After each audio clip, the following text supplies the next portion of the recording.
جناب صدر، معزز اساتذہ کرام اور میرے ہم مکتب ساتھیوں، السلام علیکم۔ آج میری تقریر کا موضوع ہے یوم آزادی پاکستان۔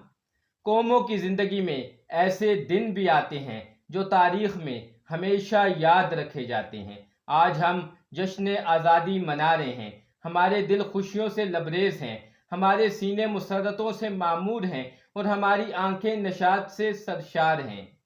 اور کیوں نہ ہو، آزادی دنیا کی سب سے بڑی نعمت ہے۔ آزادی کی زندگی کا ایک دن غلامی کی 1000 سالہ زندگی سے بہتر ہے۔